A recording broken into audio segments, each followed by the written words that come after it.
L'histoire commence alors qu'une fille nommée Coco fait sa lessive dans une rivière. Elle s'excuse auprès d'un cerf d'avoir fait des dégâts, mais dit que cela disparaîtra bientôt.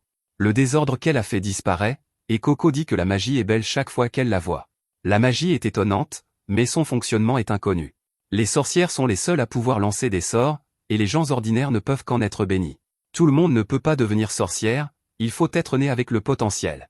Coco imagine ce que ce serait d'être une sorcière, et elle ordonne à ses draps de se transformer en manteau volant.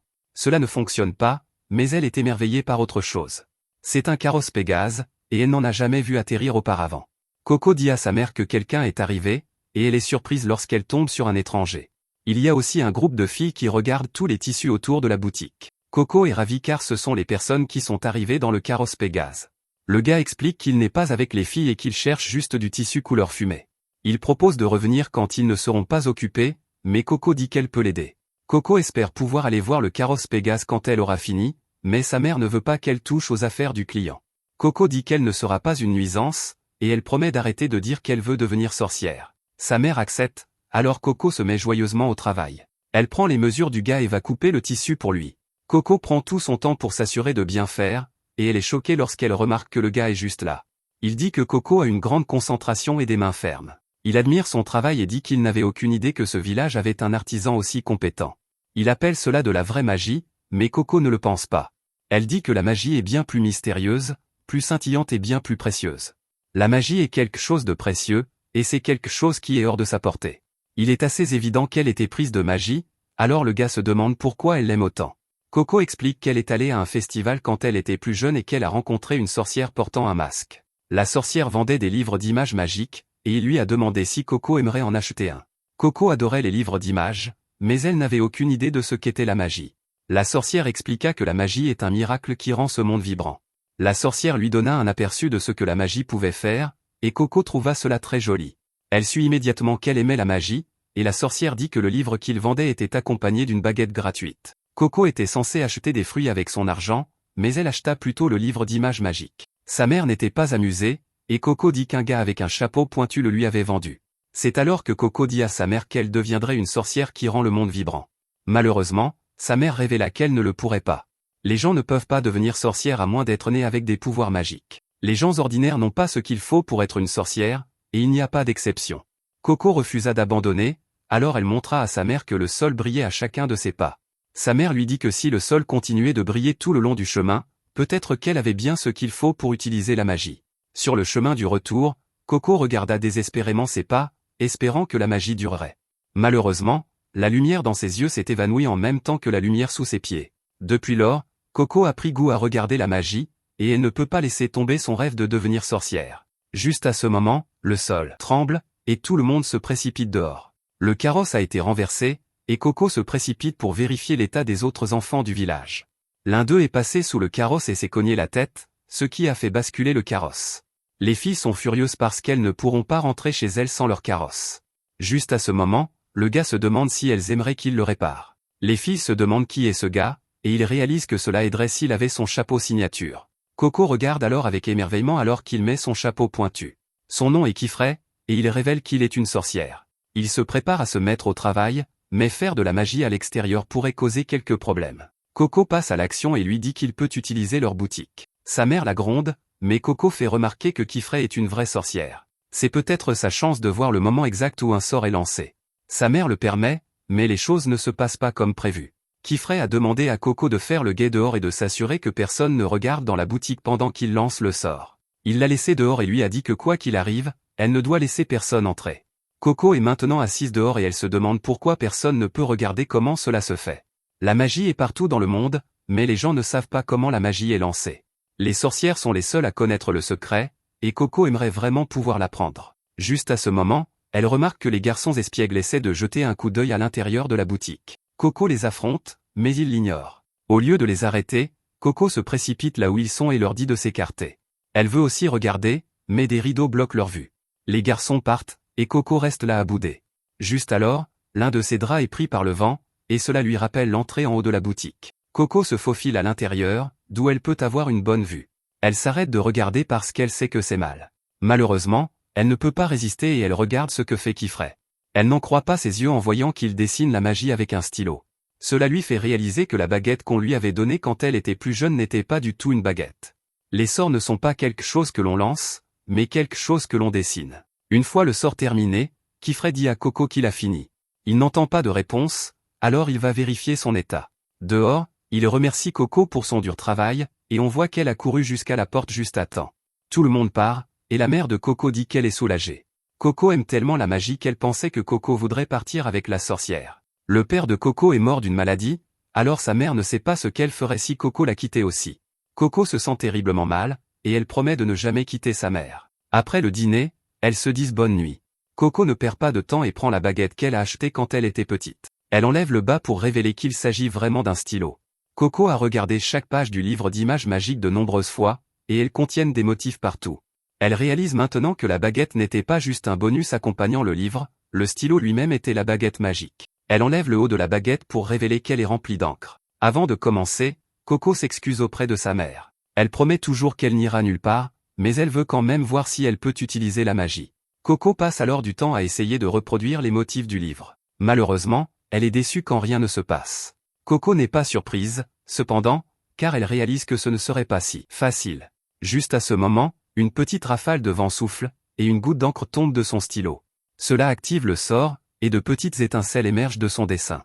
Coco n'en croit pas ce qu'elle vient de voir car cela signifie qu'elle vient d'utiliser la magie. Son plus grand rêve vient de se réaliser, et elle peut à peine se contenir. Cela signifie que, depuis le début, la magie est quelque chose qui doit être dessiné. Coco s'arrête alors qu'elle se souvient qu'elle n'était pas censée voir ce secret. Tout cela parce que Coco a vu Kifray le faire, et elle se demande s'il se fâcherait s'il l'apprenait. Coco reprend son stylo et dit qu'elle n'en dessinera qu'un de plus. Dans la forêt, on voit que Kifray se repose un peu et qu'il a fait un petit feu avec de la magie. Quelque chose le tracasse, et cela a à voir avec le livre d'images dont il a entendu Coco parler. Juste à ce moment, il comprend ce qui le tracasse, et il sort du lit en sursaut. Chez Coco, elle doit éteindre un feu qu'elle a créé avec de la magie. Elle dit qu'elle commence à maîtriser l'utilisation de la magie, et on voit qu'elle a déjà dessiné plusieurs images. Coco a appris que les plus grands sont plus forts que les plus petits. Ceux qui sont dessinés proprement durent plus longtemps que ceux qui sont bâclés. Cependant, dessiner les motifs en grand et proprement est assez difficile à faire. Elle repense à la façon dont Kifray l'a fait et à quel point il avait l'air de le faire facilement.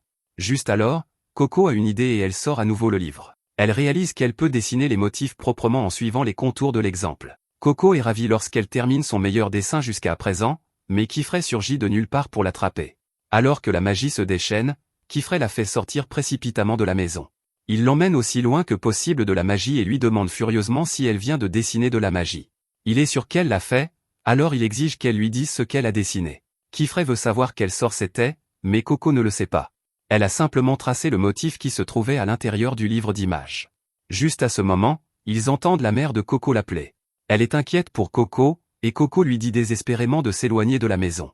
Malheureusement, il n'y a pas de temps, car la glace recouvre rapidement tout ce qui est en vue. Coco crie d'horreur alors que sa mère ne peut pas s'échapper et qu'elle est figée sur place. Alors que Coco crie de douleur, Kifray pense à la magie interdite. Coco supplie désespérément Kifray de la lâcher, mais il sait qu'elle sera juste rattrapée par la magie aussi. Coco s'en moque parce qu'elle veut juste sauver sa mère. Kifray essaie d'expliquer que c'est un sort puissant et qu'il est maléfique aussi. C'est inutile, cependant, car Coco est déterminée et elle se libère. Kifray doit la sauver d'une chute, mais il n'y a pas de remède à la douleur de Coco. Elle crie vers sa mère, mais la magie continue de se propager.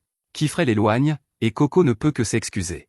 Elle n'avait aucune idée que les choses pouvaient devenir aussi graves, et Kifray dit qu'il comprend. La magie est gardée secrète pour qu'une telle chose n'arrive jamais. Le secret est que tout ce dont quiconque a besoin pour utiliser la magie, c'est d'encre spéciale et d'un ensemble de sceaux d'incantation. Cacher cette grande vérité est la règle unique pour être une sorcière. Maintenant que Coco a découvert ce secret, il doit effacer ses souvenirs. Coco est horrifiée d'entendre cela et le supplie de ne pas le faire. Si elle oublie tout, elle ne pourrait que se demander qui sauvera sa mère. Kifray dit que c'est très regrettable, mais qu'il n'y a pas d'autres options. Si elle pouvait lui dire quel genre de sceau elle a dessiné, il saurait peut-être comment inverser ce qui est arrivé à sa mère. Coco ne se souvient pas du type de magie qu'elle a dessiné, mais elle connaît le contenu du livre d'images par cœur. Juste à ce moment, Kifray réalise quelque chose. Si ce livre a été écrit par celui qu'il soupçonne, alors il ne peut pas permettre à Coco d'oublier. Kifray cherche quelqu'un, et il ne veut pas perdre la trace de son emplacement. Les souvenirs du livre que Coco a pourraient être la clé pour les trouver, donc elle est le seul indice qu'il a. Il n'aura aucun moyen de les retrouver s'il efface sa mémoire. Kifray demande alors à Coco si elle est sûre de pouvoir identifier le livre si elle le revoyait. Il exige de savoir si elle s'est souvenue de chaque page par cœur et de la page exacte qu'elle a copiée. Coco dit qu'elle en est sûre, et elle comprend pourquoi il demande. S'ils peuvent trouver un autre exemplaire du même livre, ils peuvent trouver le sort d'incantation qu'elle a dessiné. Elle se demande si cela signifie qu'ils peuvent sauver sa mère. Kifray ne veut pas faire de promesses, mais il dit qu'il y a encore une chance. Coco le supplie de ne pas effacer ses souvenirs car elle veut désespérément sauver sa mère. Kifray se demande si elle peut garder le secret, et elle dit qu'elle le peut. Il lui demande si elle est prête à apprendre, et elle se demande ce qu'il veut dire. Il explique qu'une fois qu'elle connaîtra la vérité, on ne pourra pas revenir en arrière. Elle deviendra l'une de celles qui connaissent le secret, et elle doit choisir de se tenir à leur côté. C'est la seule façon pour elle de garder ses souvenirs, et Kifray déclare qu'elle va devenir une sorcière. Des heures plus tard, Coco se réveille et se retrouve dans un carrosse Pégase. Kifray dit qu'ils sont presque arrivés à destination, et il montre du doigt l'extérieur. C'est son atelier et l'école où Coco apprendra. Kifray explique qu'il a planté des graines de garde autour de la maison de Coco. Elles pousseront en un rien de temps et serviront de barrière. Kifray voit que Coco est contrariée et se demande ce qui ne va pas. Elle est en larmes et explique qu'elle a promis à sa mère de ne pas la laisser seule. Kifray lui dit de ne pas se faire de mal car elle ne savait pas ce qu'elle faisait. Il lui suggère de pleurer autant qu'elle a besoin pour pouvoir regarder devant elle. Kifray utilise un peu de magie et déclare que ce sera sa nouvelle maison à partir d'aujourd'hui. Coco est émerveillée, et il dit que ce n'est que de l'eau. Elle n'y croit pas car c'est trop rond et flottant pour être de l'eau. Kifray la laisse se laver, mais elle a peur de toucher à une magie qu'elle ne comprend pas. Juste à ce moment, une fille apparaît et lui dit qu'il n'y a rien à craindre. Ce sort s'appelle bulle de vapeur, et c'est une magie qui extrait l'eau de l'humidité présente dans l'air. Il suffit d'incliner le plateau inférieur, et l'eau s'écoule. Coco remercie la fille de lui avoir montré comment l'utiliser, et la fille dit qu'elle aime qu'on la remercie. Elle remercie Coco en retour, et les filles se remercient mutuellement de s'être remerciées. Une autre fille apparaît et dit à Coco d'ignorer Tétia. Cette fille s'appelle Richet, et Coco remarque qu'elle porte un stylo et de l'encre. Ces filles sont des sorcières apprenties, et elles sont élèves de Kifray. Tétia pensait que Coco allait être une élève comme elle, mais Coco dit qu'elle ne peut pas encore se dire élève. Hier était le premier jour où elle a utilisé un sort, et elle n'a aucune expérience. Juste à ce moment, la fille semble effrayée alors qu'elle réalise que Coco était celle qui a fait quelque chose. Coco ne comprend pas ce qu'elles veulent dire, alors elles expliquent qu'il y a une rumeur qui circule sur une étrangère qui a utilisé de la magie interdite. Les gens disent aussi que cette personne a été autorisée à devenir apprentie avec ses souvenirs intacts. Kifray revient et dit aux autres filles d'aller étudier dans les chambres après avoir fini leur corvée matinale. Il donne à Coco les mêmes vêtements que portent ses autres élèves, et il dit qu'il expliquera tout. Quand elle sera prête, Kifray dit qu'il lui racontera l'histoire de la magie. Il commence par expliquer qu'il y a longtemps, la magie n'était pas quelque chose de spécial. Tout ce qu'il fallait, c'était une combinaison de motifs connus et d'encre spécialement fabriquée.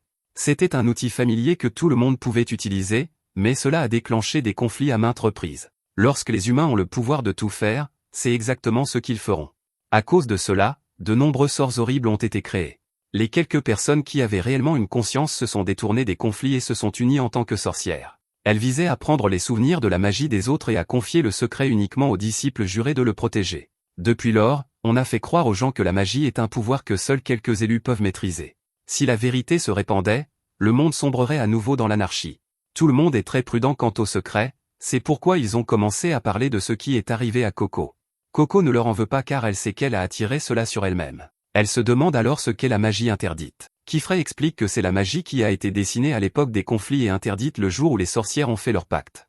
En termes simples, c'est de la magie pour blesser les autres. Coco veut désespérément apprendre quels sorts sont interdits car elle aura trop peur de faire autre chose si elle ne sait pas ce qu'elle doit éviter.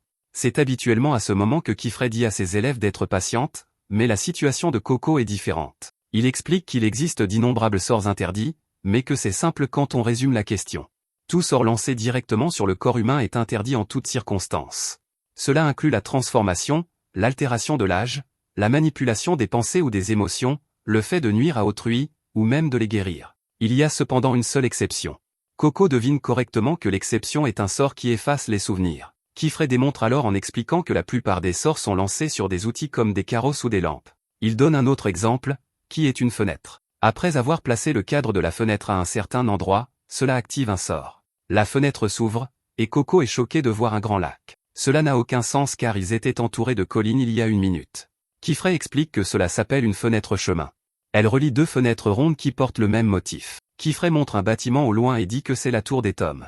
Afin de préserver le savoir, tous les livres liés à la magie sont dupliqués dès qu'ils sont écrits.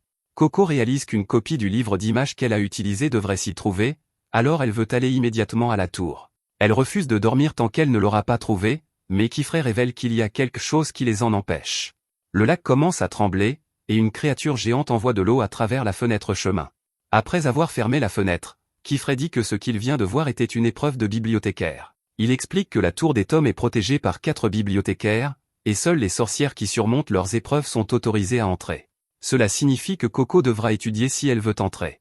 Il dit qu'il est naturel que Coco ressente de la peur, mais que les sorts qui ne sont pas interdits peuvent apporter le bonheur à tout le monde. C'est pourquoi Kifré aimerait qu'elle apprenne les sorts plus doux.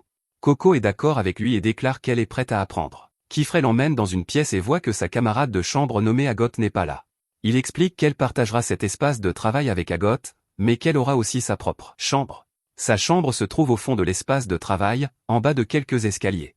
Il a du travail à faire, alors il dit à Coco de le prévenir si elle a besoin de quoi que ce soit. Dehors, Kifré utilise un appareil pour contacter quelqu'un. Il le remercie de lui avoir permis de prendre Coco comme apprenti. Alors que Coco explore la pièce, elle est choquée d'entendre une voix. C'est Agot, et elle dit à Coco de bouger pour qu'elle puisse atterrir en sécurité. Coco s'écarte et essaie de se présenter. Agot l'interrompt car elle sait déjà qui elle est.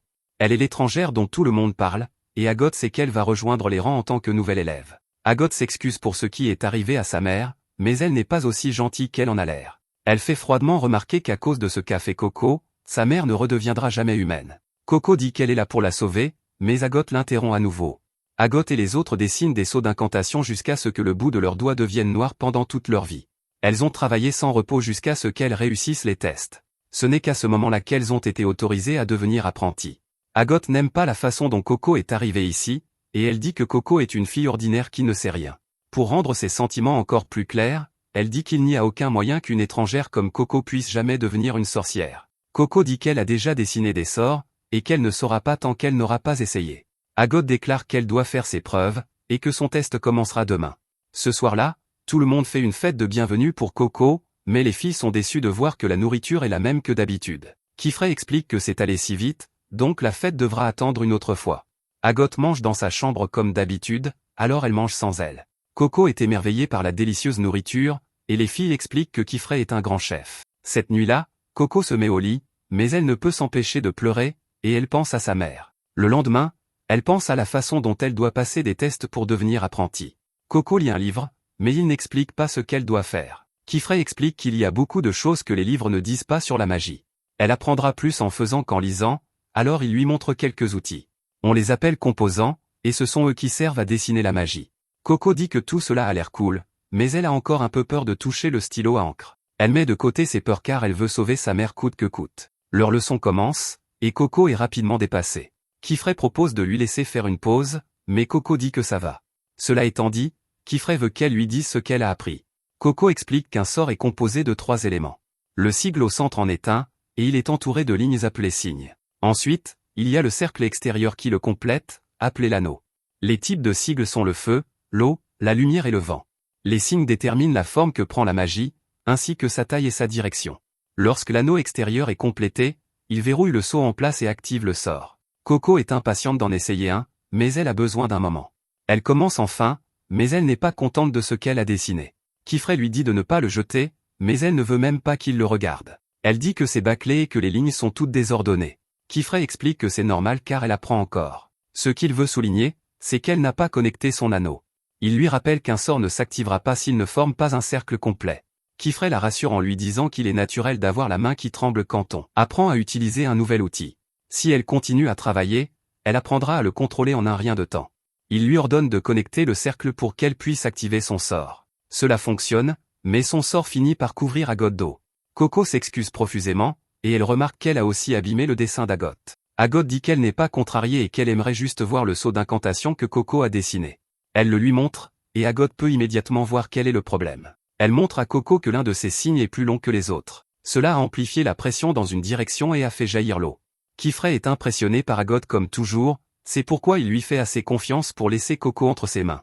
Coco est choqué, et Kifré explique qu'il se rendra à la grande salle pour les 2 ou 3 prochains jours. Coco s'inquiète, mais Kifré lui dit qu'elle peut apprendre beaucoup de choses de ses pairs. Il lui ordonne d'observer attentivement Agot et d'apprendre. Coco s'excuse pour ce qui s'est passé, mais Agot lui dit d'arrêter. Elle devient très sérieuse et rappelle à Coco qu'elle a dit qu'elle devrait faire ses preuves. Coco a encore peur, et Agot déclare que son test commence maintenant. Ailleurs, nous voyons que Kifrey a pris un portail pour se rendre dans la grande salle. Il descend vers l'entrée, et il est projeté au sol par une femme dans l'ombre. Elle dit que cela fait longtemps qu'ils ne se sont pas vus, et elle appelle Kifrey, l'enfant à problème de la grande salle. Elle s'appelle Alara, et Kifrey dit qu'il n'est plus cette personne. Alara se demande si c'est vraiment vrai car elle a entendu dire qu'il sème encore des ennuis. Elle sait qu'il a une nouvelle apprentie, et Kifrey n'arrive pas à croire que la nouvelle se soit répandue si vite. Alara sait que Coco pourrait avoir un lien avec les personnes que Kifrey recherche. Ce sont un groupe mystérieux, et les gens les appellent « les bonnets à bord ». Personne n'a utilisé de magie interdite depuis plus de 4 ans, alors elle détermine que Coco doit être une piste importante. Kifrey explique que Coco n'a pas encore passé son examen, donc elle n'est pas encore son apprentie officielle. C'est trop tôt pour elle maintenant, et le moment est mal choisi. À cette période de l'année, la zone d'examen est à son point le plus élevé. C'est le moment le plus dangereux, et Kifrey ne songerait même pas à faire passer l'examen à quelqu'un maintenant.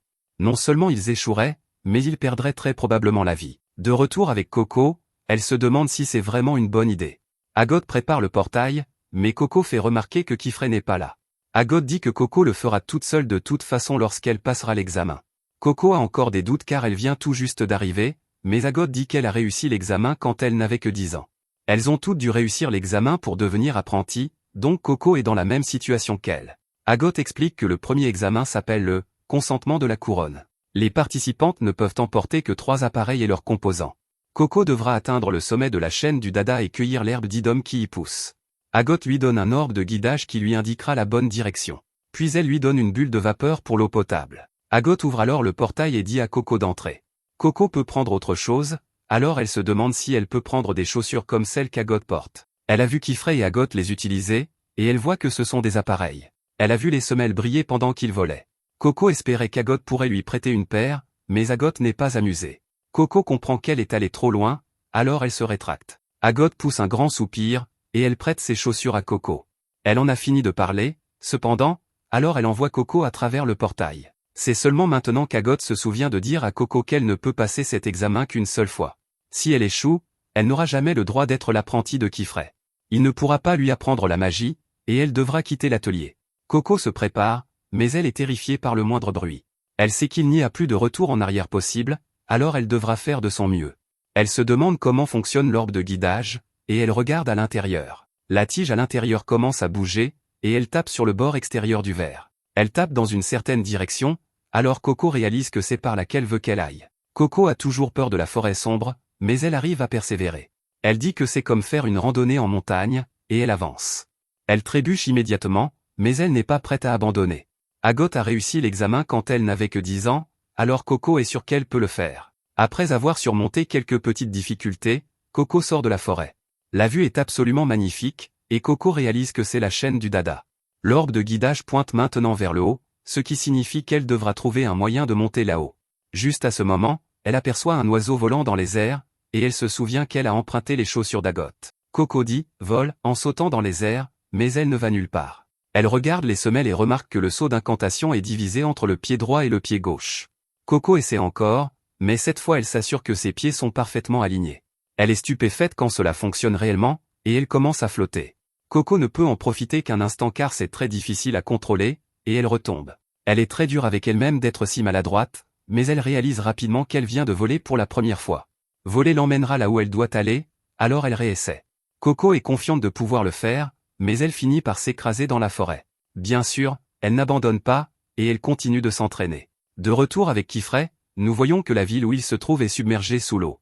Il remet des papiers pour une demande et Alara dit qu'il devrait vivre dans la grande salle. S'il déménageait ici, il n'aurait pas à voyager aussi loin pour chaque petite chose.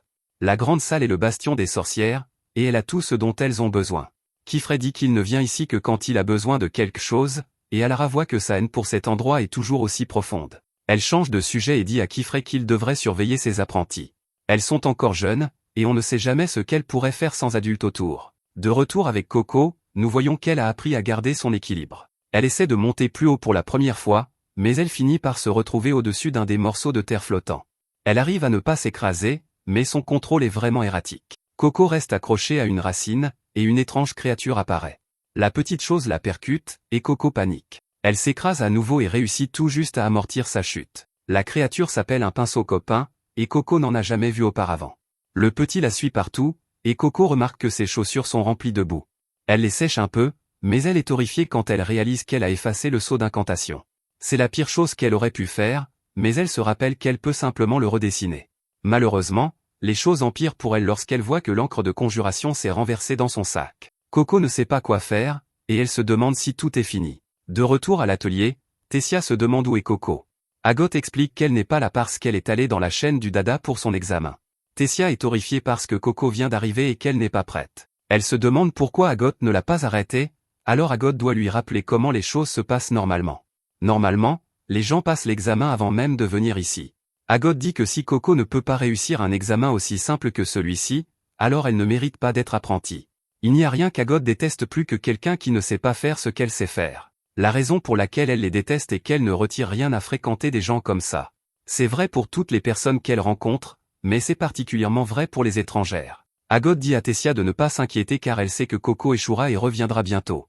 La chaîne du dada est à son point le plus élevé à cette période de l'année, donc Coco ne pourra pas voler aussi haut avec seulement ses chaussures. Agathe fait remarquer que Coco ne connaît même pas les règles ni ne réalise à quel point cet examen est dangereux. Agathe est impitoyable quand elle dit qu'elle ne veut pas de quelqu'un comme Coco dans leur monde. Tessia a perdu l'appétit, et Richet se demande si elle ne va vraiment pas manger. Tessia dit qu'elle se sent triste, mais Richet dit qu'elle est prête pour une autre portion. Tessia est stupéfaite et se demande si elle est vraiment la seule personne inquiète pour Coco. Richet fait remarquer que tout ce qu'elles peuvent faire, c'est attendre le retour de Kifray. De retour avec Coco, nous voyons qu'elle essaie d'atteindre un morceau de terre en tendant simplement le bras. Bien sûr, cela ne fonctionne pas, et elle réalise que cela ne sert à rien. Elle a essayé de redessiner le seau avec le peu d'encre qu'il lui restait, mais maintenant elle ne peut même plus flotter. L'encre trempe dans la semelle et se dilue parce que ses chaussures sont encore mouillées. Juste à ce moment, Coco réalise quelque chose, si elle dessine le seau directement sur la plante de ses pieds, alors cela pourrait fonctionner. Le cœur de Coco s'emballe alors qu'elle commence à enlever ses chaussures, mais elle s'arrête rapidement. La magie dessinée sur le corps est interdite, donc elle ne peut pas le faire. Coco perd espoir, et elle ne sait quel type de magie elle devrait utiliser.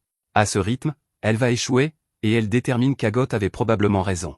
Elle pense que n'importe qui peut dessiner un sort, mais cela ne signifie pas qu'il sera bon. Coco réalise qu'il faut être une personne spéciale pour être une sorcière après tout. Les autres filles dessinent des sorts depuis leur enfance. Coco a beaucoup moins d'expérience, et elle détermine qu'elle ne pourra jamais faire ce qu'elles font. Juste à ce moment, Coco commence à se souvenir de ce qu'on lui a appris. Très jeune, sa mère lui a montré comment couper du tissu. C'est ainsi qu'elle gagnait leur vie, et Coco s'entraînait tous les jours. Bien sûr, Coco était très proche de sa mère, et elle a travaillé dur pour apprendre cette compétence. Elle est devenue si bonne dans ce travail que même Kifray l'a remarqué. Coco se souvient comment il l'a appelée, une artisane qualifiée, et il a dit que son travail était de la vraie magie. Juste à ce moment, Coco détermine qu'elle a quelque chose. Son espoir revient alors qu'elle réalise qu'elle a sa propre magie. Quelques instants plus tard, nous voyons que Coco a rassemblé des pierres pointues. Elle déchire un morceau de tissu et l'enroule autour d'une pierre avec un peu d'encre sur la pointe. Puis elle laisse tremper un peu d'eau pour pouvoir la diluer et l'utiliser comme plume. Heureusement, la boue a séché sur sa cape humide, et cela l'a un peu raidi. Cela devrait lui faciliter le dessin, alors elle se met au travail. Coco prend une profonde inspiration, et elle fait sa première marque. En traçant une ligne, Coco imagine sa mère la guidant comme elle le faisait quand elle était plus jeune. Alors qu'elle continue à dessiner, Coco se souvient de ce que Kifray lui a dit. Il a dit qu'il était naturel d'avoir les mains tremblantes lorsqu'on apprend à utiliser un nouvel outil.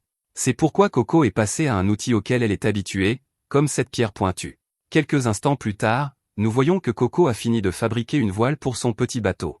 Elle dit bonjour au pinceau copain, et elle lui montre ce qu'elle a créé. Elle admet que c'est un seau d'incantation plutôt laid, mais c'est ainsi pour une raison. Pour dessiner un seau d'incantation correct, le sigle doit être centré, et les signes doivent être uniformes. On lui a dit avant que si les signes ne sont pas équilibrés, cela peut mettre trop d'énergie dans une seule direction. Coco essaie maintenant d'utiliser ce fait à son avantage. Elle veut voir ce qui se passerait si elle faisait le saut trop long exprès. Si elle a raison, alors la force supplémentaire dans une direction devrait pouvoir jouer en sa faveur. Le pinceau copain est clairement excité, alors Coco se demande s'il veut venir aussi. Le petit veut bien, alors elle lui dit de se tenir bien fort. Coco est enfin prête à voir si cela fonctionne, alors elle ferme l'anneau de son seau. Cela commence comme un succès car beaucoup de vent se rassemble autour d'elle. Coco commence à paniquer, cependant, car quelque chose ne semble pas correct, et elle se demande si elle s'est trompée de direction du signe. Le bateau devient incontrôlable, et Coco s'accroche comme si sa vie en dépendait. La force du sort est bien trop puissante pour le petit bateau, alors il commence à se briser. Finalement, le bateau est submergé, et la voile de Coco se détache. Coco s'accroche désespérément, et la voile l'emporte dans le ciel. Bien sûr, c'est incroyablement instable, mais Coco est ravie quand elle réalise qu'elle a réussi à le faire fonctionner. Ce n'était pas facile, mais elle a trouvé un moyen de voler en utilisant son propre sort. C'est comme un rêve absolu alors qu'elle s'élève haut dans le ciel. En regardant en bas, elle ne peut s'empêcher d'imaginer son ancienne maison. Elle n'avait jamais imaginé qu'aider sa mère l'aiderait aussi à apprendre la magie. Coco devient émue en réalisant que sa mère l'a aidé à réaliser son rêve après tout. Coco se recentre et regarde l'orbe de guidage. Il pointe toujours vers le haut, ce qui signifie que l'herbe d'Idom est encore plus haute que là où elle se trouve maintenant. Coco s'élève courageusement plus haut dans le ciel et suit la direction de l'orbe. Elle aperçoit enfin l'herbe d'Idom sur un morceau de terre et s'approche. Malheureusement, elle va beaucoup trop vite, et elle la manque du premier coup. Coco se aligne à nouveau, mais elle la manque encore. Coco essaie encore et encore, mais attraper l'herbe s'avère incroyablement difficile. Elle évite de justesse de s'écraser sur un autre morceau de terre, et elle doit se recentrer à nouveau. Elle a un souvenir du temps où elle était plus jeune, et sa mère lui tenait la main. Coco regarde sa main maintenant et appelle sa mère. Sa détermination est inébranlable, et elle dit à sa mère de l'attendre. Elle s'approche à nouveau et déclare qu'elle assumera la responsabilité de ce qu'elle a fait. Coco tend la main aussi loin qu'elle le peut et se jette à l'eau. Elle n'a jamais été aussi concentrée, et elle tend la main vers l'herbe une dernière fois. De retour à la maison, Kifrey est choqué quand les autres filles lui disent que Coco est partie passer l'examen. C'est beaucoup trop dangereux, alors il décide qu'il va devoir aller la sauver. Tessia est inquiète car Coco échouera s'il l'interrompt. Kifrey a déjà pris sa décision, et il dit qu'il était bien trop tôt pour qu'elle passe l'examen de toute façon.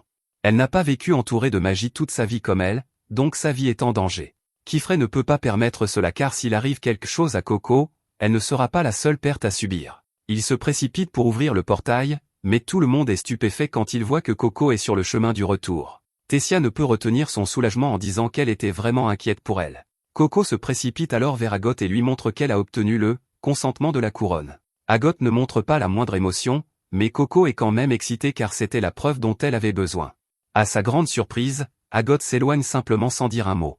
Kifrey, en revanche, a beaucoup de choses à lui dire. Il fait remarquer qu'il est extrêmement dangereux de lancer des sorts sans préparation adéquate et sans connaissance fondamentale. Kifrey est contrarié car il pensait que Coco avait déjà appris cette leçon. Coco aurait pu perdre la vie, alors il lui dit de ne plus jamais rien faire de tel. Coco se sent mal d'avoir inquiété tout le monde, alors elle s'excuse. Kifrey dit alors que Coco n'avait pas besoin de se mettre en danger pour prouver quoi que ce soit. Il déclare qu'elle est déjà son apprentie, et il lui montre une boîte qu'il a apportée. Tessia sait déjà ce que cela signifie, alors elle est très excitée. Coco ouvre la boîte, et elle n'arrive pas à croire ce qu'il y a à l'intérieur. Kifrey explique que c'est la preuve qu'elle est une sorcière. Pendant que Coco met ses nouveaux effets, Kifrey explique ce que cela signifie, c'est à la fois notre fierté et un carcan qui repose sur leur tête pour qu'elles n'abusent pas de leur magie. Tant que Coco le porte, elle ne peut oublier le poids derrière sa signification. Coco finit de s'habiller, et elle termine avec le chapeau pointu emblématique de la sorcière. Kifrey lui dit d'en prendre bien soin, et Coco promet qu'elle le fera. Il se prépare à continuer sa journée, mais le ventre de Coco commence à gargouiller. Tessia dit qu'elle devrait d'abord manger, et Richer dit que Coco a aussi besoin d'un bain. L'examen est enfin terminé, alors le groupe heureux se prépare pour le prochain chapitre. Juste à ce moment, nous voyons qu'un homme masqué semble avoir observé Coco pendant tout ce temps. Il est content de ce qu'il a vu, et il dit qu'une graine a germé. Un peu plus tard, Kifrey explique à Coco qu'il existe de nombreux types de magie, mais que 4 sont considérées comme particulièrement importantes. Il y a le sceau de l'eau, qui est la source de la vie. Le sceau de la terre qui permet la transformation et le mouvement. Le sceau de lévitation qui libère l'utilisateur pour visiter des royaumes lointains, et le sceau de la flamme qui est devenu l'épée et le bouclier de l'humanité.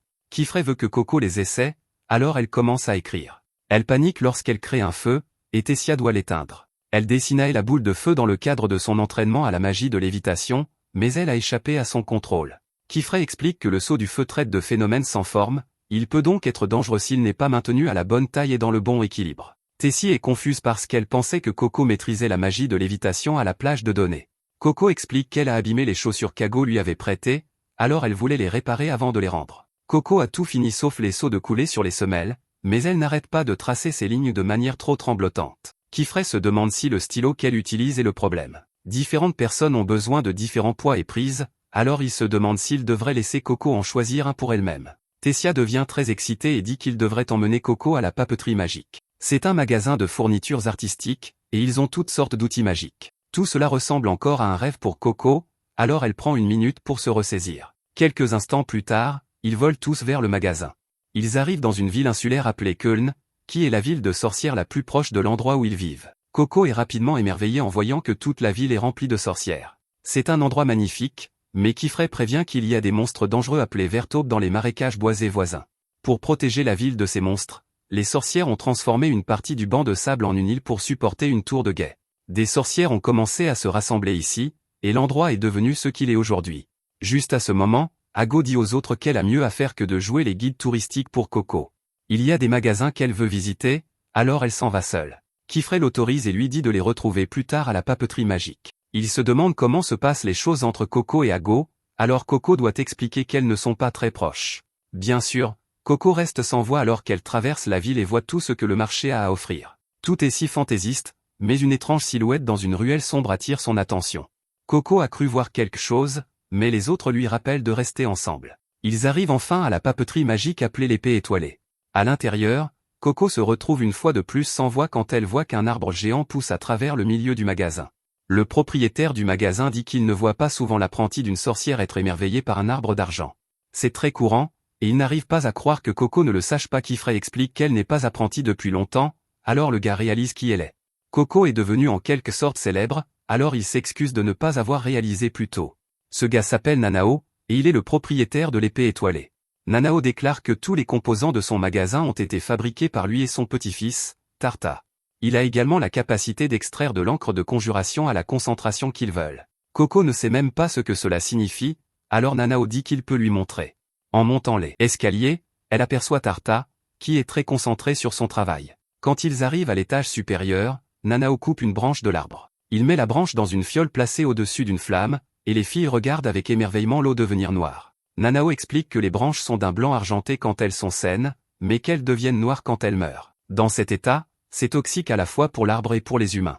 Cependant, une fois dissoute dans l'eau et filtrée, cela se transforme en quelque chose d'utile. Cela devient de l'encre de conjuration brute, qui est une source de toute magie. Kifrey ajoute que l'encre ordinaire est fabriquée à partir de la suie produite lorsque l'on brûle du bois normal, mais l'encre de conjuration est différente. Elle est fabriquée à partir du sang littéral de l'arbre. C'est pourquoi les arbres d'argent comme celui-ci sont extrêmement importants pour les sorcières. Pour une raison quelconque, c'est le seul arbre dont elles peuvent extraire l'encre. Il leur est très précieux, et il existe même une vieille légende à son sujet. La légende raconte qu'il y a longtemps, un arbre d'argent est tombé amoureux d'une sorcière. Il a offert son sang pour être encre et ses branches pour être baguette. Entendre parler de baguette captive vraiment l'attention de Coco, alors Nanao réalise qu'elle est venue pour en acheter une. Il regarde très attentivement certaines de ses bouteilles en verre, et il en choisit une pour Coco. Il y verse de l'encre et dit à Coco d'aller essayer des baguettes. Il est sûr qu'elle trouvera celle qui lui convient parfaitement, et Coco ne pourrait pas être plus excitée. Elle descend joyeusement les escaliers avec les autres filles, mais elle voit la même personne masquée que tout à l'heure devant la fenêtre. Elle se précipite dehors en leur disant d'attendre, mais la personne a déjà disparu. Les autres filles poursuivent Coco, et elles sont choquées de la voir courir si loin.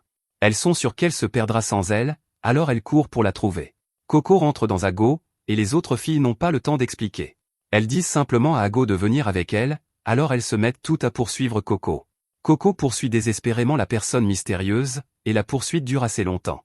Les autres filles essaient de lui dire de s'arrêter, mais cela ne sert à rien. Elles courent toutes dans une sorte de brouillard, et elles disparaissent devant l'animal de compagnie de Coco.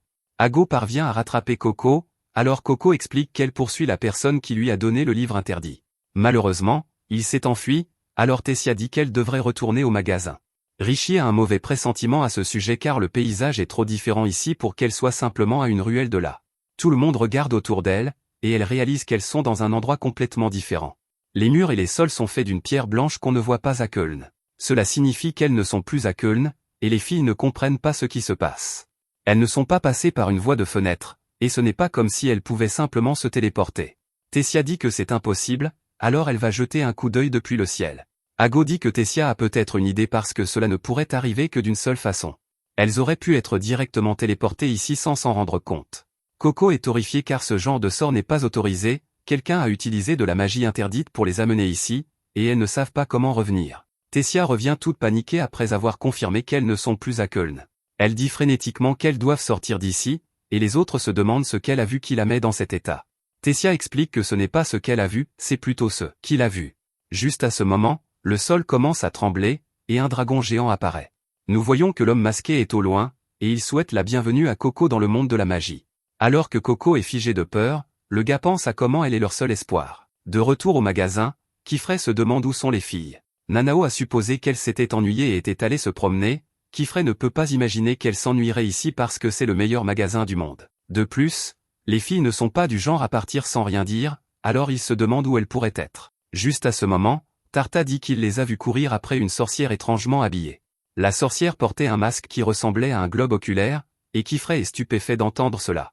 De retour avec les filles, elles sont toutes horrifiées alors que le dragon géant les regarde. Ago dit aux autres de rester calmes et de rester parfaitement immobiles. Elles doivent maintenir un contact visuel avec la bête tout en reculant très lentement.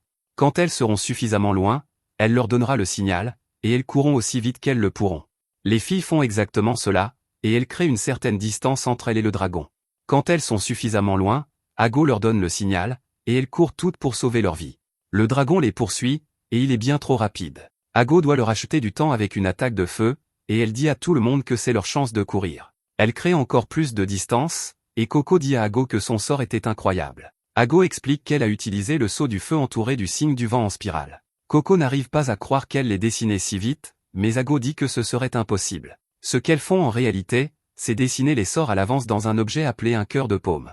Avec ce petit dispositif, elles peuvent utiliser les sorts en une seconde simplement en fermant l'anneau du cercle. Juste à ce moment, les filles tombent sur une impasse, et elles voient que le dragon s'approche. Tessia est horrifiée car elle réalise que le dragon va les traquer et les manger toutes vives. Elle ne veut pas que sa vie se termine, et elle commence à paniquer très fort. Elle dit qu'elle n'arrive pas à croire qu'elle a été entraînée dans ce pétrin, et cela fait mal à Coco. Tessia réalise ce qu'elle vient de dire, et Ago essaie de la calmer.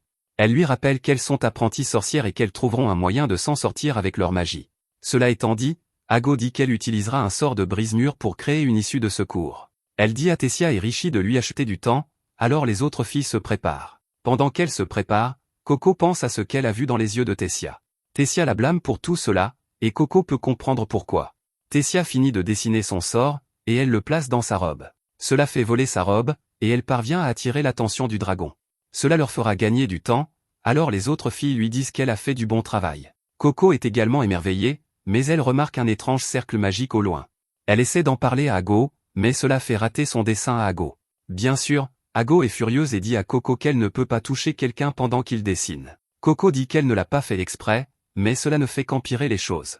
Ago fait remarquer que Coco ne fait jamais exprès les choses qu'elle fait, transformer sa mère en pierre et mettre toutes les filles en danger ont été des accidents. Elle ne fait rien intentionnellement, mais au final, c'est toujours de sa faute. Ago lui dit qu'elle doit bien comprendre à quel point elle est ignorante et qu'elle doit simplement arrêter de faire quoi que ce soit. Ago dit alors que son dessin est ruiné et qu'elle n'a pas le temps de recommencer. Elle essaie de trouver une solution, mais soudain, Rishi dit qu'elle s'en est occupée. Elle termine son propre dessin et crée un trou géant dans le mur. Ago lui dit qu'elle a fait du bon travail et dit qu'elles peuvent enfin laisser cette impasse derrière elle. Ago précise qu'elle parle d'une partie du labyrinthe, mais elle ne blâmerait pas Coco si elle pensait qu'elle parlait d'elle. Les filles continuent leur fuite, et Coco se demande ce que Kifray lui dirait de faire. De retour en ville, nous voyons que Kifray a cherché les filles. D'après ce que Tarta lui a dit, il a déterminé que les chapeaux sont derrière tout cela. Ils ont une réputation terrifiante, et personne n'aurait imaginé que l'un d'eux viendrait ici. Les chapeaux sont une faction dangereuse qui porte des chapeaux d'une époque révolue. Leurs identités sont un mystère car ils portent des masques pour couvrir leur visage. Kifray pensait que Coco leur donnerait un indice, mais il ne s'attendait pas à ce que les chapeaux viennent à elle. Il se demande si Tarta a plus d'informations, mais non. Heureusement, le petit pinceau compagnon de Coco attire l'attention de Kifray. Kifray se souvient que Coco a ramené ce petit gars, et il semble qu'il était avec les filles quand elles ont disparu. Il sait même où elles sont allées, alors Kifray suit son guide. Il fera très bientôt nuit, alors Kifray espère juste que tout le monde est en sécurité. Le dragon attrape le leurre de Tessia et les filles continuent de courir pour sauver leur vie. La créature est absolument terrifiante et elle fait trembler le sol à chaque fois qu'elle atterrit. Les filles sont horrifiées lorsqu'elles réalisent qu'elles sont revenues au même trou que Rishi avait ouvert auparavant. Rishi a perdu le compte du nombre de fois que cela s'est produit et les filles décident de trouver un endroit couvert pour se cacher. Elles trouvent un endroit et Tessia a du mal à accepter leur situation. Coco lui donne le chapeau qu'elle a laissé tomber et elle peut voir que Tessia ne va pas bien.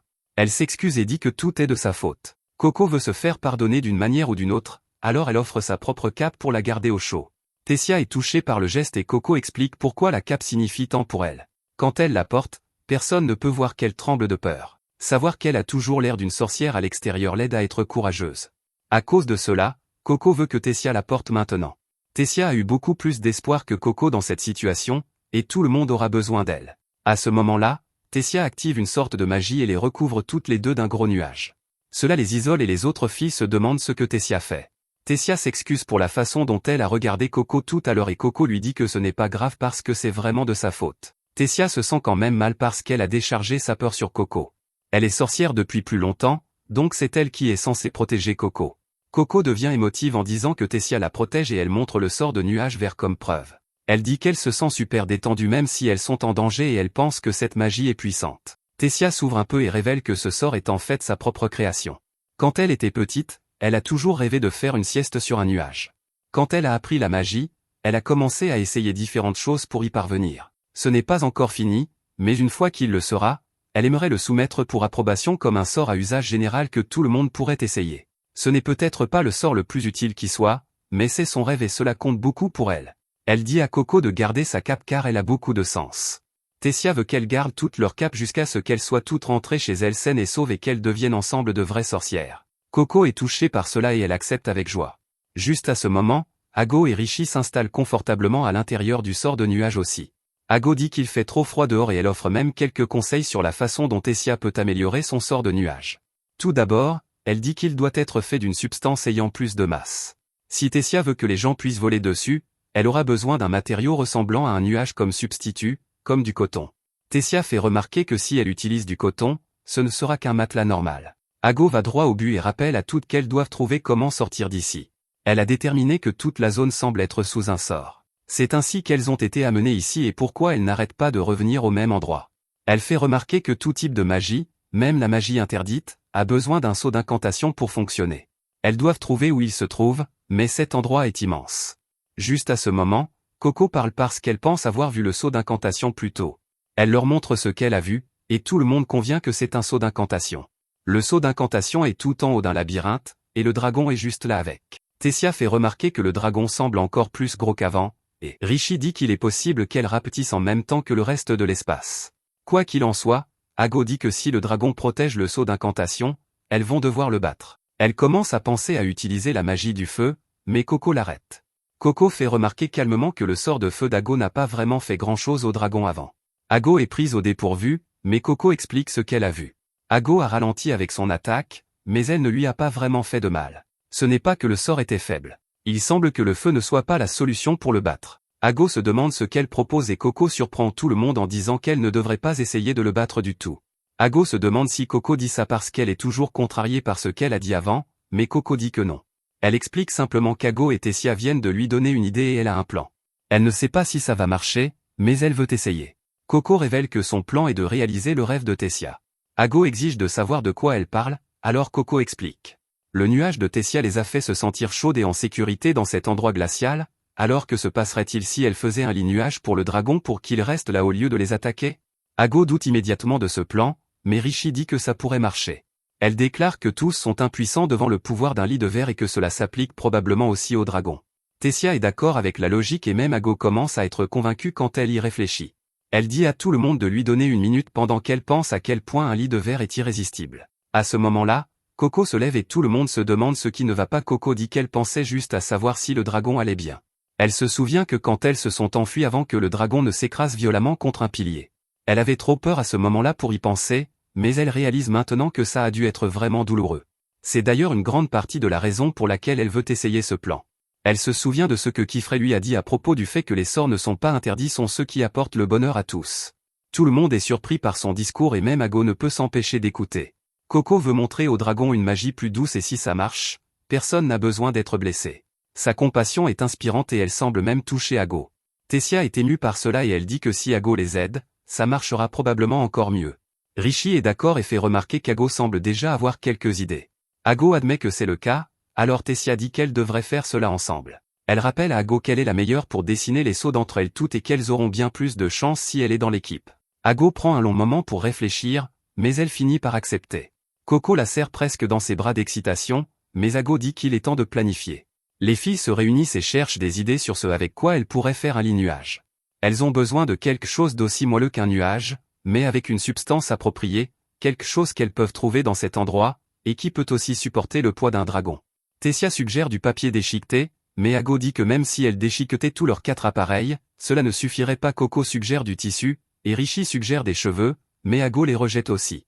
Juste à ce moment, Ago réalise qu'elle pourrait peut-être utiliser du sable. Elle explique qu'elles peuvent créer du sable très fin en brisant les murs et les sols en utilisant le sort de brise-mur. Ago se met au travail et commence à dessiner. Elle explique que plus il y a de signes dessinés sur le seau, plus le sable produit sera fin, et encore plus si les seaux sont plus petits. Rishi dit qu'elle devrait lui laisser les petits seaux, et elle commence à dessiner comme une folle. Coco n'en croit pas ses yeux à quelle vitesse elle va, et Tessia dit que c'est la spécialité de Rishi.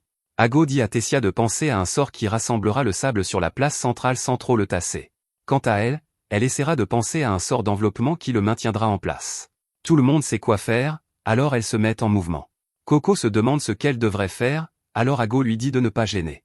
Elle a accepté le plan de Coco, mais Coco n'a pas un niveau de compétence tel qu'Ago peut lui confier un sort. La meilleure chose qu'elle puisse faire maintenant est de ne pas gêner. Coco comprend, alors elle regarde les autres depuis un endroit sûr. Coco regarde l'un des sorts qu'Ago a jeté, et elle se demande comment elle dessine un cercle aussi parfait. Elle regarde de plus près et ne peut s'empêcher d'admirer Ago. Ago trace le cercle dans l'air plusieurs fois au début, puis commence au point le plus proche d'elle. Coco se demande si les autres filles font de la même manière, alors elle les observe attentivement. Elle est choquée de réaliser que les autres filles font de la même manière. Coco se demande alors comment elle a fait tout ce temps, et elle réalise quelque chose. Elle n'a jamais vraiment réfléchi à des choses comme par où commencer et à quoi la forme finale devrait ressembler. Coco est incroyablement motivée et elle décide d'essayer jusqu'à ce qu'elle puisse le faire comme elle. Des heures passent pendant que Coco pratique encore et encore. À la tombée de la nuit, les filles ont froid et manquent de papier. Elles sont également bloquées car elles ont heurté un mur avec le sort d'enveloppement. Le dragon rugit au loin, et Ago dit que c'est sans espoir. Un signe de convergence tasserait trop le sable, et une membrane d'air serait trop faible et se désintégrerait. Rishi suggère de le renforcer avec de fines bandes de tissu, mais Ago dit que le simple fait de l'envelopper ne suffira pas. Les filles se creusent toute la tête pour essayer de trouver une solution, mais rien ne semble fonctionner. À ce moment-là, l'attention de tout le monde se porte sur le feu que Coco vient de faire, et elle dit qu'elle a enfin réussi. C'est une boule de feu, et Ago ne peut que se demander pourquoi elle fait ça maintenant. Tessia est vraiment excitée parce que Coco n'a jamais été capable de faire une pyroboule stable. Tessia veut savoir quand elle a appris à le faire si bien, et Coco dit qu'elle s'est entraînée en regardant les autres. Elle l'a fait encore et encore jusqu'à ce qu'elle réussisse, et les filles sont vraiment impressionnées. Ago dit que tout le monde peut apprendre avec suffisamment de répétition, mais cela lui donne une idée. Elle réalise que la répétition est la réponse à leurs problèmes, et elle sait exactement quoi faire. Après qu'Ago a expliqué le plan au groupe, les filles se préparent. Alors qu'elles se déplacent, elles déterminent que le dragon grossit, donc elles doivent finir rapidement. Ago dit à Rishi d'y aller et les filles commencent à dessiner. Elles travaillent incroyablement vite et avec une grande précision. Elles se sont séparées en 2 groupes, et elles communiquent en s'envoyant des signaux. Finalement, leurs sauts sont presque terminés, et tout ce qui reste est de fermer le cercle. Elles s'envoient des signaux, donc elles ferment leur cercle en même temps. Leur sort déclenche une explosion, créant d'immenses nuages de sable. Les filles se déplacent rapidement pour activer d'autres sauts qu'elles ont à proximité. Le dragon pousse un rugissement fort alors que du sable va partout. Tous les sauts ont été activés, alors Ago dit qu'il est temps de se regrouper. Un regard en arrière montre pourquoi Ago a parlé de répétition aux autres. Ce dont elles avaient besoin, c'était de quelque chose pour empêcher leur sort de se désagréger. Son idée était d'envelopper le sort dans une magie de répétition qui le ramène constamment à sa forme initiale. En d'autres termes, elles envelopperaient la combinaison de brise-mur et de nuages bouffants dans un sort de répétition pour créer un nuage de sable. Le dragon est vraiment gros, donc Ago a déterminé qu'elles auraient besoin de 5 sorts. Après avoir activé tous les sauts, les filles se regroupent enfin.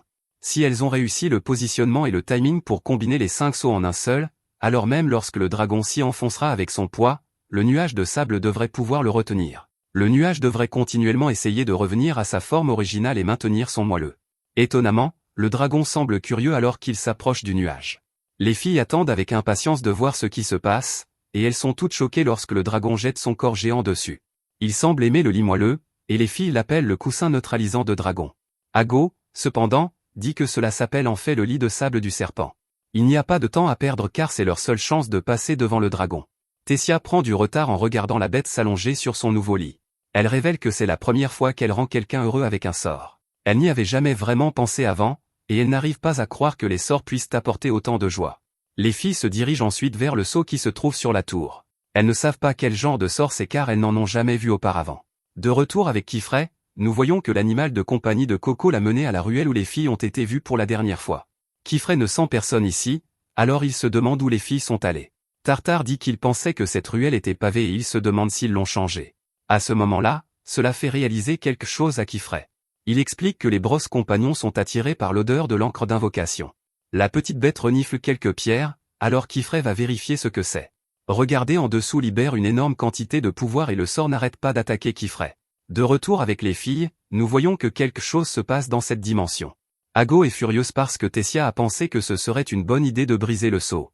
Le sceau est ce qui les a amenés ici, alors elle a pensé que le briser les libérerait de ce monde. Malheureusement, cela n'a fait que rendre les choses beaucoup plus dangereuses, mais Coco pense qu'une sortie vient de s'ouvrir dans le ciel. À ce moment-là, le dragon les attaque à nouveau, et Ago tombe de la tour. Ago réalise qu'elle a des problèmes parce qu'elle ne porte pas ses chaussures. Elle ne pourra pas voler, et elle tombe beaucoup trop vite pour que les autres filles puissent l'aider. Le dragon manque de l'attraper, mais Kifray arrive juste à temps pour la sauver. Kifray dit à Ago de s'accrocher parce qu'il doit esquiver le dragon. Il s'élance dans le ciel à une vitesse incroyable et il donne un autre avertissement à Ago.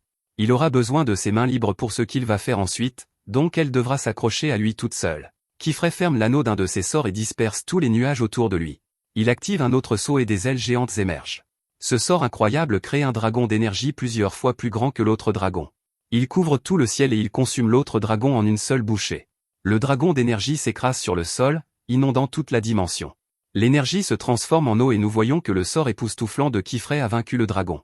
Ago reste sans voix et Kifray lui dit de ne pas s'inquiéter car le dragon est inconscient. Les autres filles arrivent et Kifray est heureux de les voir. Il explique qu'il les cherchait et qu'il a été amené ici par une sorte de sort. À ce moment, il réalise que Coco n'est pas avec elle et il se demande où elle est.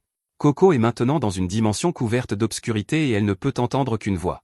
C'est le gars masqué qui est derrière tout cela et il souhaite la bienvenue à Coco. Il explique qu'il a attendu si longtemps que les graines qu'il a plantées germent. Il se demande si Coco a aimé la mission qu'il lui a confiée et si cela a aidé sa croissance. Coco ne semble pas consciente donc elle ne peut pas lui répondre. Le gars dit à Coco qu'il veut lui offrir un cadeau et il dit qu'il lui apprendra des choses que Kifray ne peut pas.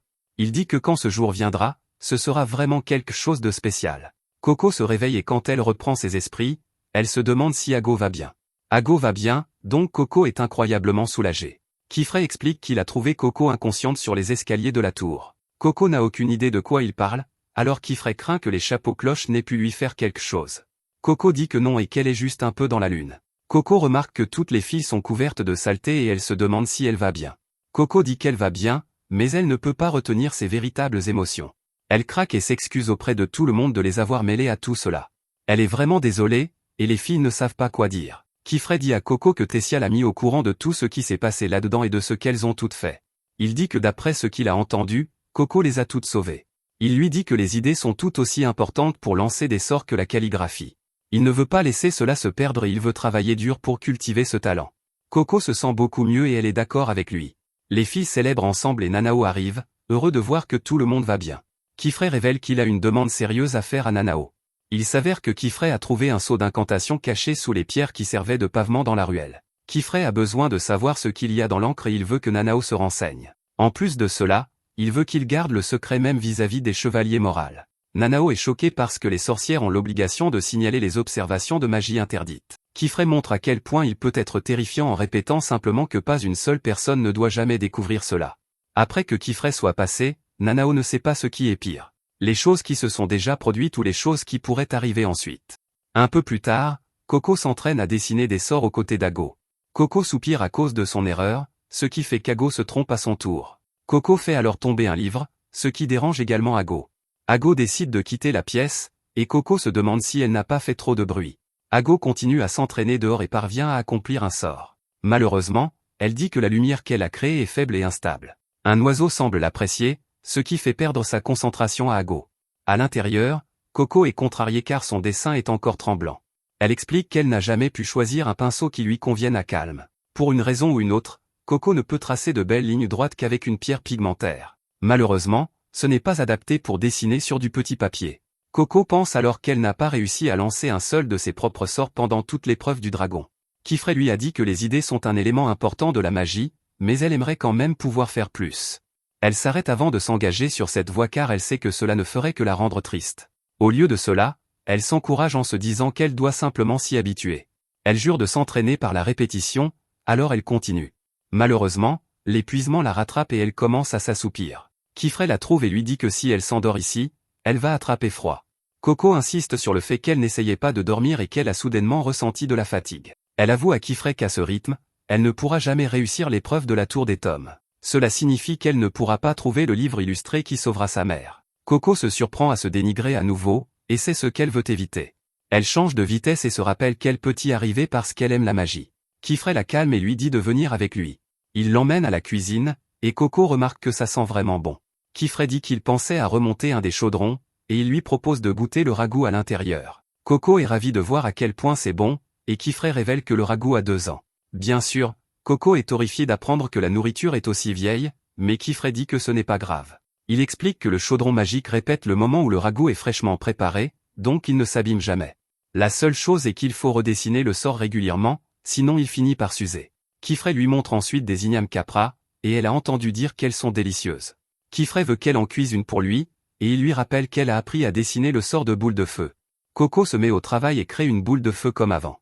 Malheureusement, les choses ne se passent pas comme prévu, car les ignames éteignent sa flamme. Kifray explique que les ignames capra sont lourdes, donc le signe de lévitation a besoin de rayons plus longs. De plus, il ne faut pas une flamme trop petite ou déséquilibrée. Elle échoue à nouveau, alors il lui fait remarquer que son sigle était trop grand cette fois. Kifray est incroyablement patient, alors il lui dit de continuer à essayer. Coco suit chaque étape, échouant de nombreuses fois.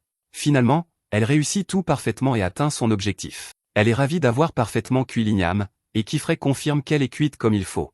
Il lui demande alors si elle a encore sommeil, et elle est surprise car elle n'a plus du tout sommeil. Kifray s'ouvre un peu et lui dit que la magie de l'eau a été la première qu'il a maîtrisée. En partie parce qu'il était mauvais nageur, et aussi parce qu'il détestait être mouillé. Il s'est beaucoup entraîné, spécifiquement pour échapper aux tâches de lavage. Il dit à Coco que si l'on est désespéré d'apprendre quelque chose rapidement, la meilleure chose à faire est de l'intégrer dans sa vie quotidienne. Il déclare qu'il n'y a pas de meilleur professeur que la vie elle-même. Coco est incroyablement inspiré par l'idée d'intégrer la magie dans sa vie quotidienne, et Kifray dit que la cuisine est un bon début. C'est une très bonne pratique, et elle peut en même temps profiter de bonne nourriture. Juste à ce moment, Tessia arrive parce qu'elle a senti quelque chose de délicieux, et Richie est juste derrière elle. Tessia se porte immédiatement volontaire pour faire fondre le fromage, et Richie dit que ce serait cool d'ajouter des marques de grillade avec la magie. Kifray lui dit qu'il espérait que Coco le fasse cette fois, et il demande si c'est acceptable. Coco accepte joyeusement, alors ils se remettent au travail avec l'aide des autres filles. Tous s'amusent pendant que Coco s'exerce à utiliser la magie pour cuisiner, et il prépare un magnifique repas. Coco a l'idée de manger dehors, alors Kifray adore et dit que ce sera comme un pique-nique. Il va rassembler leurs affaires, et Coco invite Ago. Ago dit qu'elle peut manger tout en travaillant, donc elle ne participera pas à la sortie. En outre, elle fait remarquer qu'il s'est mis à pleuvoir dehors. Tessia n'en croit pas ses yeux car il faisait si beau il y a quelques minutes, et Richie dit que c'est dommage. Coco se souvient que Kifray a mentionné qu'il détestait être mouillé, alors elle suppose que le pique-nique est gâché. Juste alors, Kifray revient et se demande pourquoi tout le monde fait la tête. Il leur rappelle qu'elles sont des sorcières, et il les émerveille en utilisant la magie pour dégager le temps autour de lui. Il ordonne aux filles de prendre leurs affaires pour qu'ils puissent partir. Kifray utilise la bulle magique qui les protège complètement de la pluie, et il se dirige vers un pont.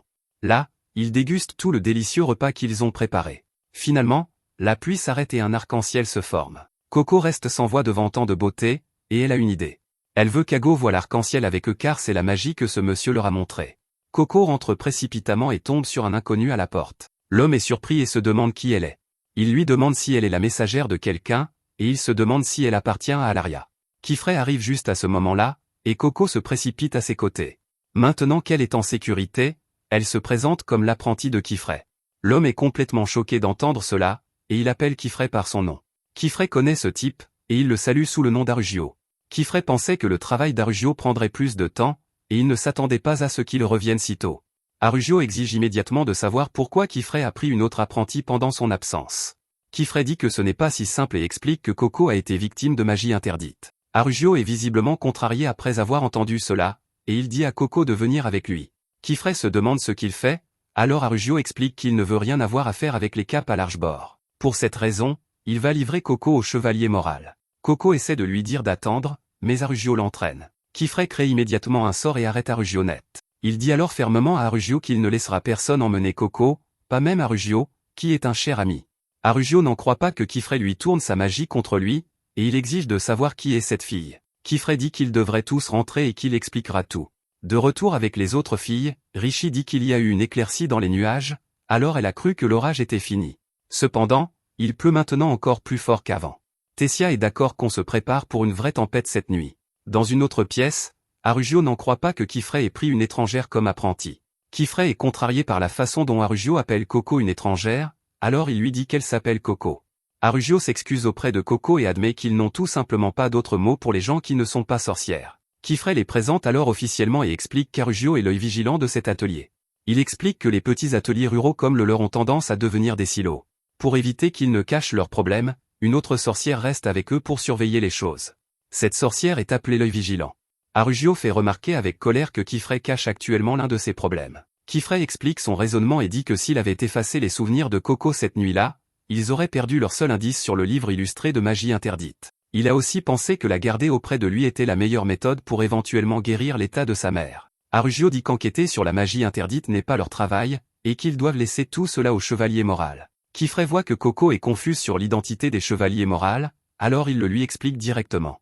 Ce sont les chevaliers de la moralité des sorts, et ce sont les sorcières gardiennes de la magie elle-même. Conformément au code du jour du pacte, ils effacent la mémoire de quiconque s'adonne à la magie interdite ou entre en contact avec des secrets magiques. Ils agissent strictement selon les règles et n'accordent aucune exception. Kifrey dit alors à Coco que s'il la livrait à eux, ils effaceraient même son amour pour la magie. Cela frappe très durement Coco, qui réalise pleinement ce que cela signifierait. Kifrey dit alors quelque chose qui vient visiblement de son cœur. Il lui dit qu'elle est une bonne fille, une travailleuse acharnée qui se soucie de sa mère, et surtout, qui aime la magie. Il dit que c'est de sa faute si elle a appris ce secret, et si les chevaliers moraux effacent ses souvenirs de magie, ils devraient aussi effacer les siens. Arugio est stupéfait car il voit à quel point Kifrey est sérieux. Il dit à Kifrey que lorsqu'il lui a demandé de prendre les autres apprentis, il pensait que Kifrey s'était enfin calmé. Arugio décide de laisser Kifrey faire ce qu'il veut, mais il l'avertit. Si quelque chose tourne mal, il le signalera immédiatement à la grande salle car c'est son devoir d'œil vigilant. Kifrey accepte ces conditions et dit à Coco de ne pas s'inquiéter. Il lui rappelle qu'elle a réussi l'épreuve par ses propres pouvoirs magiques et qu'elle est devenue son apprentie officielle, donc elle n'a rien à craindre. Aucune honte à avoir. Kifrey dit alors à tout le monde d'aller se laver avant d'attraper froid. Plus tard dans la nuit, Coco cherche désespérément son compagnon Pinceau, et elle réalise qu'il a disparu. Elle le voit se diriger droit vers une porte, et elle est horrifiée car c'est la chambre d'Arugio. Coco va frapper à la porte, mais elle voit qu'il y a un écriteau. L'écriteau dit que quiconque frappe sera maudit, alors Coco est de nouveau horrifiée. Coco rassemble son courage pour entrer, et elle appelle timidement le compagnon Pinceau. Malheureusement, elle éternue, et Arugio se demande qui c'est. Il voit que c'est Coco, et il dit que l'avertissement contre les coups est censé signifier « interdit d'entrer ». Il lui dit de partir et tend à Coco le compagnon Pinceau. Coco ne peut s'empêcher de remarquer que même si Arugio était complètement trempé par la pluie, il est maintenant parfaitement sec. Elle se demande comment c'est possible, puis elle ressent une sensation de chaleur autour d'elle. Ses cheveux commencent à sécher, et elle réalise qu'Arugio utilise sa magie sur elle. Elle le remercie, et il grommelle qu'il ne veut pas qu'elle attrape froid parce que son travail est de veiller sur eux. Il dit alors que c'est de sa faute s'il a laissé sa porte ouverte, et il lui dit de partir sans toucher à rien. Bien sûr, Coco touche immédiatement à quelque chose, et Arugio lui crie dessus. Coco n'a pas pu s'en empêcher en touchant une dalle au sol qui se met à briller. Elle explique que c'est le sort qui lui a fait aimer la magie pour la première fois. Ce sont les pavés qui brillent quand on marche dessus, comme celui qu'elle a vu à la fête quand elle était petite. Arugio confirme que le chemin de pierre lumineuse est son chef-d'œuvre. Il explique qu'une pierre est superposée sur une autre. Le poids du pas fait que le sigle et l'anneau se chevauchent. Il dit que c'est un sort simple que n'importe qui peut faire, mais Coco n'écoute pas car elle est trop occupée à allumer un tas de pierres. Arugio lui crie dessus, et elle n'en revient pas qu'elles brillent toutes. Arugio n'a pas été émerveillé par la magie depuis un bon moment, et il fait remarquer que briller est ce qu'elles sont censées faire. Coco lui explique que cette lumière est très spéciale pour elle. Elle lui raconte comment, quand elle était petite fille et qu'elle marchait sur des pierres comme celle-ci, elle avait l'impression que la magie faisait partie d'elle. Elle a aimé chaque pas qu'elle a fait, et elle ne l'a jamais oublié. Elle admet que c'est un souvenir triste à certains égards, mais ce sort lui a permis de rêver. Elle le remercie sincèrement et l'appelle Maître Arugio. Cela prend complètement Arugio au dépourvu, et il la chasse de sa chambre. Sur le seuil de sa porte, il pense à la façon dont il lui enlèverait cet incroyable amour pour la magie si elle était découverte. Le lendemain matin, la pluie tombe encore, et Coco demande à Ago si elle veut étudier ensemble dans le salon. Ago dit non car il est plus facile de se concentrer là où elle est. Coco va au salon pour étudier, et même si la porte est fermée, Ago entend encore tout le bruit que fait Coco. Cela rend Ago folle, mais elle se dit qu'endurer un peu de bruit fera partie de son entraînement. Elle se remet au travail, et elle commence réellement à remarquer des progrès. Son sort de lumière vacille encore, mais il est plus stable qu'avant. Ago pense que si elle continue comme ça, Elle pourra bientôt passer le prochain test et éventuellement travailler dans le monde extérieur. Elle se remet immédiatement à s'entraîner, mais elle entend quelqu'un crier à la porte. Un homme paniqué, nommé Dagda, appelle à l'aide et demande si une sorcière habite ici. Kifrey essaie d'obtenir plus d'informations de Dagda, mais l'homme est trop paniqué. Il supplie Kifrey de les aider, et Kifrey lui dit de se calmer et qu'il va préparer les choses. L'homme est pressé et dit que la calèche va être emportée. Ago se demande ce qui se passe, alors les autres filles expliquent la situation. La pluie a emporté le pont sur la rivière Escalier, et une calèche est coincée au milieu de la rivière. C'est bien trop dangereux pour quiconque de s'approcher sans magie. Dagda prononce alors les mots qui plongent tout le monde dans un silence complet. Il dit que son fils est coincé dans la calèche.